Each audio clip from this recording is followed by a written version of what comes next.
अस्सलाम वालेकुम क्लास। बेटा लास्ट टाइम हमारी जो बात चल रही थी वो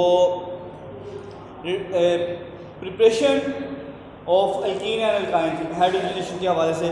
प्रिपरेशन ऑफ अल्कीन को हमने प्रिपेयर किया था, तो उसके दो मेथड्स थे, उनको वन बाय वन हमने डिस्कस किया, जिनमें hydrogenation of alkyne and alkyne था। नेक्स्ट वन हमारे पास था रिडक्शन ऑफ अल्काइल हैलाइड्स।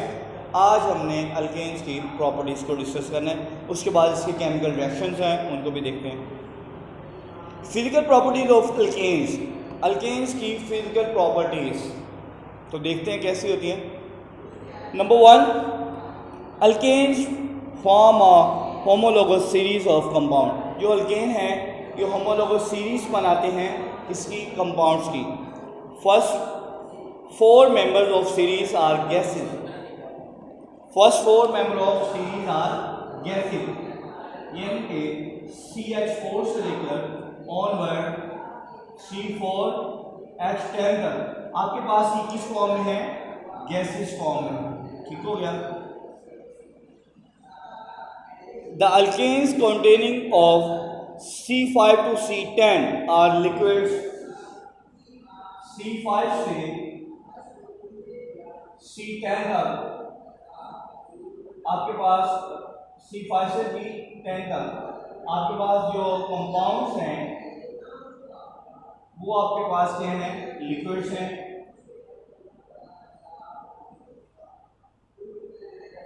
ठीक हो गया। नेक्स्ट हमारे पास है while the higher members of this series are solid. Higher member of the series means that C11 to H24 and so on, ये आपके पास किस फॉर्म में होंगे? सॉलिड फॉर्म में। ठीक हो गया। दोबारा मैं रिपीट कर देता हूँ। फर्स्ट पॉइंट, C1 से C4 गैसेस हैं, ये ऑर्गेनिक कंपाउंड्स। C5 से C10 तक लिक्विड्स। C11 से एंड सो ऑन आपके पास किस फॉर्म में होंगे? सॉलिड फॉर्म में होंगे। Number two, they are non polar, therefore they are insoluble in water. Water आपके पास पोलर होता है और ये कंपाउंड्स कौन से हैं? नॉन पोलर हैं, तो इसलिए बेटा ये आपस में डिसॉल्व नहीं होंगे। Number three, the density of alkane increases gradually with the increase of molecular size. जो अल्केन्स की मीन्स दैट कंपाउंड्स की जो डेंसिटी है वो इंक्रीज होती है with increase of molecular size. ठीक है। सबसे अगर इनमें बात करें तो सबसे लोएस्ट जो डेंसिटी है वो मीथेन की है और मैक्सिमम आपके पास यहाँ तक डिकेन की है एंड सो ऑन। ये मॉलिक्यूलर साइज जब बढ़ेगा तो इनकी डेंसिटी भी बढ़ती जाएगी।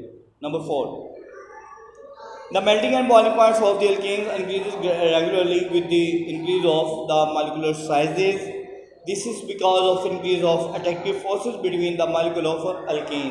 इनके जो मेल्टिंग और बॉइलिंग पॉइंट्स होते हैं वो इंक्रीज होते हैं gradually with the increase of molecular size.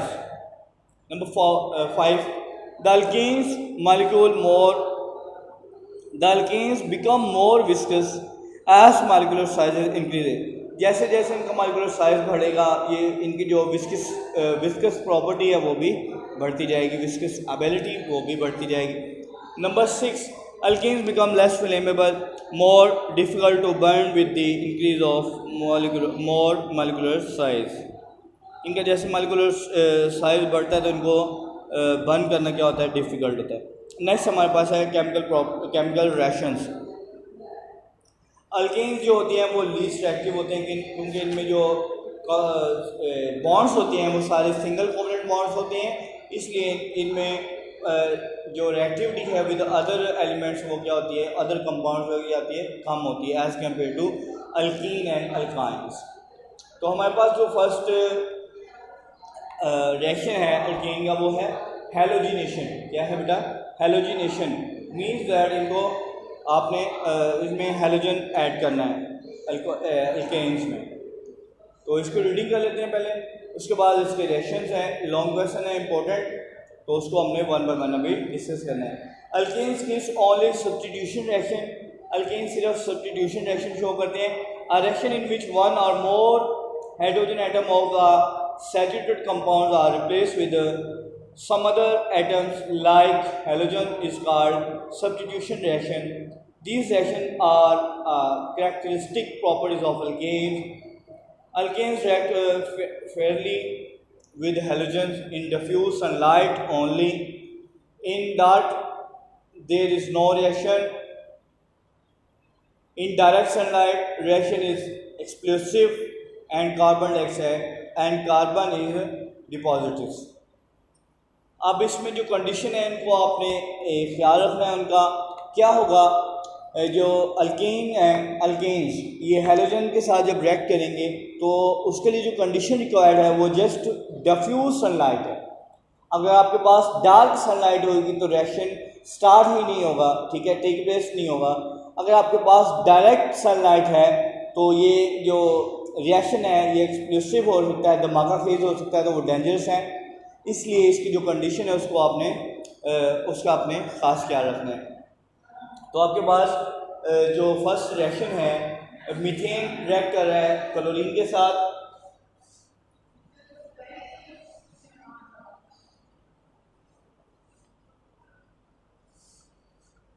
Methane आपके पास रिएक्ट कर रहा है क्लोरीन के साथ, Cl4 प्लस Cl2। तो आपके पास sunlight in the presence of sunlight, ठीक है। आपके पास कार्बन प्लस आपके पास HCl, ठीक है। कार्बन और HCl ये आपके प्रोडक्ट होंगे, ठीक है। मीथेन रिएक्ट किया है क्लोरीन के साथ, हैलोजिनेशन कर रहे हैं आप, सब्स्टिट्यूशन रिएक्शन शो होगा यहाँ पर इन the presence of sunlight. Bright sunlight होगी यहाँ पर, सनलाइट कौन सी होगी, ब्राइट। ये आपने इनकी कंडीशंस को खास ख्याल रखना है। तो आपके पास ये देख सकते हैं आप। अब इसकी जो बैलेंसिटी है, ये इस केमिकल क्वेश्चन को बैलेंस करना है। नेक्स्ट स्टेप हो रहा है अगर आप यहाँ पर 4 प्लेस करें, ये देख सकते हैं आप हाइड्रोजन आपके पास कितने हैं, 4, तो वहां पर हमने 4 लगा दिए। अब हाइड्रोजन 4 हो गए। अब ये जो 4 है ये क्लोरीन के साथ भी मल्टीप्लाई होगा, ये 4 दोनों के साथ मल्टीप्लाई होगा, हाइड्रोजन और क्लोरीन के साथ।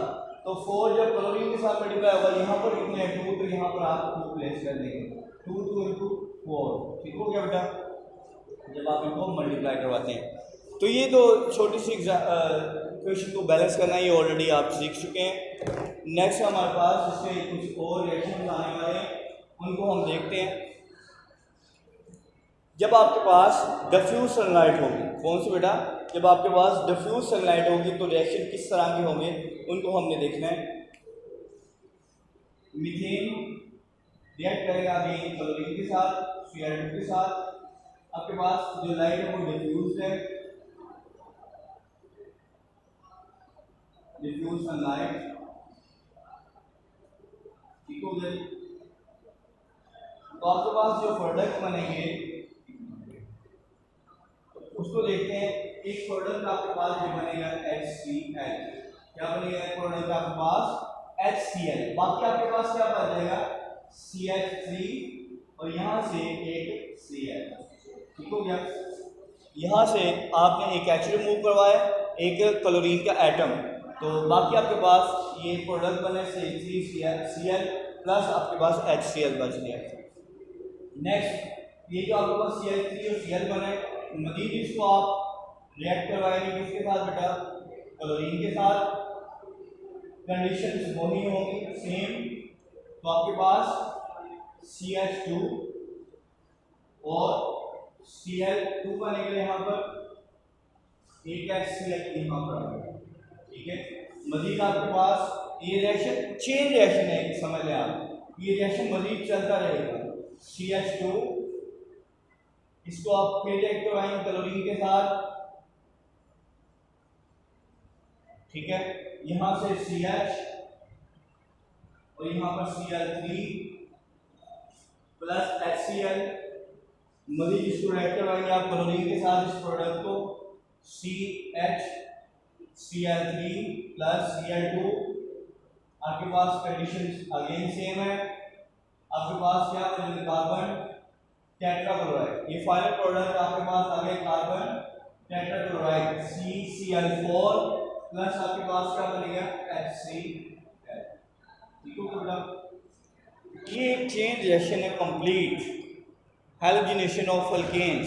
ये लॉन्ग क्वेश्चन के तौर पर भी आप कंसीडर कर सकते हैं और इम्पोर्टेंट लॉन्ग क्वेश्चन है, एज इट इज आपने इसको लिखना होगा। ठीक है, अब इसमें जो की पॉइंट्स हैं याद रखने के लिए वो मैं आपको बता दूं। इनका एक रेक्टेंगल सबका सेम है, ये देख सकते हैं आप,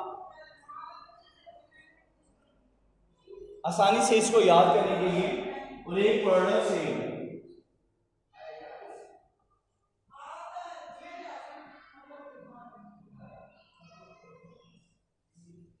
ये देखा आपने, इस तमाम रिएक्शंस में एक रिएक्टेंट सेम हो गया सबका, एक प्रोडक्ट वो भी सबका सेम हो गया। ठीक हो गया। नेक्स्ट आपने जस्ट एक केमिकल फॉर्मूले को याद रख लेना है, एक इक्वेशन को, उसके बाद जो प्रोडक्ट है उसको उठाकर आपने यहाँ पर नेक्स्ट स्टेप में क्लोरीन के साथ रिएक्ट, जो प्रोडक्ट बनेगा इसमें से आपने HCl को पिक कर लेना, बाकी जो प्रोडक्ट बनेगा उसको फिर नेक्स्ट स्टेप में Cl के साथ रिएक्ट, इस कंप्लीट में से आपने HCl को पिक कर लेना है, बाकी आपके पास प्रोडक्ट, इसको फिर नेक्स्ट स्टेप में Cl2 के साथ रिएक्ट, फिर आपने HCl को पिक कर लेना, बाकी आपके पास कार्बन टेट्राक्लोराइड प्रोडक्ट के तौर पर बाकी रह जाए। ठीक है, तो ये कंप्लीट हैलोजिनेशन का रिएक्शन है। तो नेक्स्ट हम देखते हैं, नेक्स्ट लेक्चर में आपसे हम डिस्कस करेंगे कंबंशन। कंबंशन भी बेटा लॉन्ग क्वेश्चन है, इसको आपने देख लेना है। इसकी हम रीडिंग कर लेते हैं। Combustion, alkanes burn in the presence of excess of air और oxygen to produce a lot heat, carbon dioxide and water.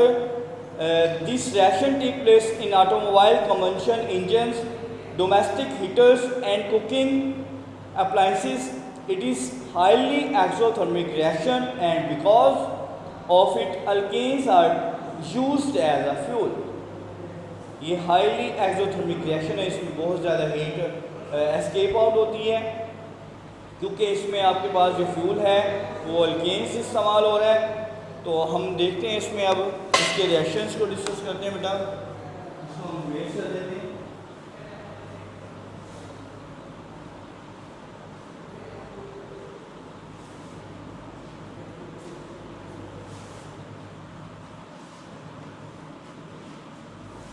Combustion में आपके पास ऑक्सीजन और मीथेन रिएक्ट कर रहे हैं, आपके पास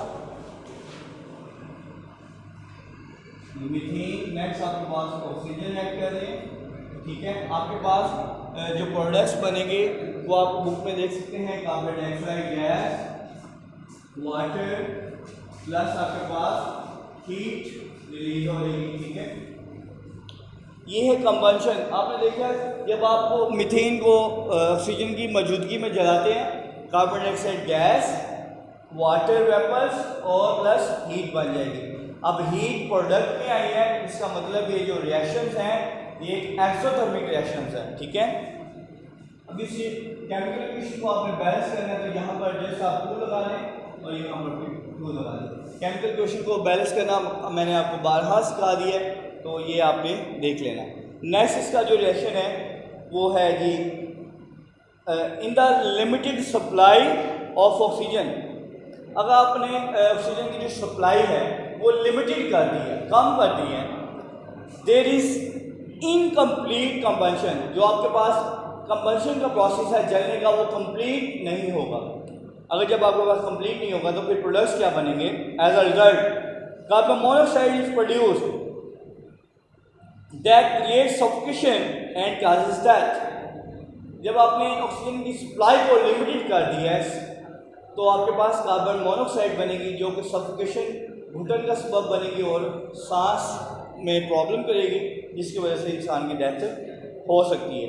नेक्स्ट हमारे पास जो इक्वेशन है उसको हम देखते हैं,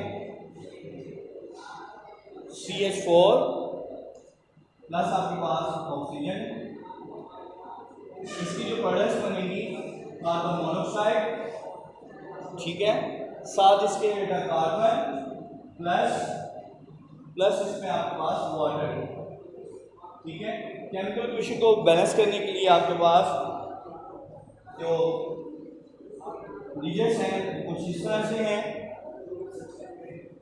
नेक्स्ट कार्बन मोनोऑक्साइड के साथ वो लगाएंगे आप, नेक्स्ट वाटर के साथ, ठीक है। केमिकल इक्वेशन हमने बहुत बड़ी बड़ी मतलब जो काफ़ी बड़ी लेंथ होती है या उनमें बहुत ज़्यादा प्रोडक्ट्स और रिएक्टेंट्स होते हैं, वो मैंने आपको डिटेल में उनको बैलेंस करना सिखा दिया हुआ है, ठीक है। तो आपने ये परेशान नहीं होना भी ये 2, 6, 4, 3 ये कहाँ से आ गए हैं, ठीक है। तो नेक्स्ट हमारे पास uses of methane and ethane time, uses of methane and ethane इन दोनों पेजेस पर 86 और 87 पर 3 लॉन्ग क्वेश्चंस हैं आपके। Uses of methane and ethane, अब इसको भी ये भी लॉन्ग क्वेश्चन है। कंबंशन का जो प्रोसेस अभी आपने किया है डिस्कस, वो भी लॉन्ग क्वेश्चन है। Uses of methane and ethane को देखते हैं। Number 1, natural gas that is cheaply, methane is use as a domestic fuel. compressed natural gas CNG is used as a automobile fuel. Number 3, these gases are used in the manufacturing of chemicals such as carbon black, methyl alcohol, ethyl alcohol, chloroform, carbon tetrachloride, formaldehyde and acetaldehyde. ये सारे uses हैं, ये आपने देख लेने हैं, मतलब ये भी लॉन्ग क्वेश्चन के तौर पर ही हैं। नंबर नेक्स्ट है आपके पास, chloroform is use as a solvent for rubber, wax etcetera and for anaesthesia, ठीक है। ये मतलब सूखे की बीमारी होती है उसमें भी। नंबर है next, carbon tetrachloride is use as an industrial solvent and dry cleaning, ठीक है। ड्राई क्लीनिंग के लिए भी इसको आप यूज़ कर सकते हैं। आज की आप डायरी अपनी नोट कर लें, पेज 86 और 87 पर, ठीक है। पेज 86, 85, 86 और 87 ये 3 आपके पास लॉन्ग क्वेश्चन हैं। इनको आपने अच्छे तरीके से बेटा तैयार कर लेना। फर्स्ट लॉन्ग क्वेश्चन आपके पास हैलोजिनेशन था, दूसरा कंबंशन, तीसरा आपके पास है use of ethane and methane. ये 5 ईयर अगर आप पेपर को भी ऑब्जर्व करें एक दफ़ा तो उनमें ये क्वेश्चन बार बार रिपीट हो रहे हैं एज अ लॉन्ग क्वेश्चन। तो नेक्स्ट टाइम आपके साथ बड़ा मुलाकात होगी नए लेक्चर नए टॉपिक के साथ। तो तब तक के लिए दीजिए इजाज़त। अल्लाह हाफिज़।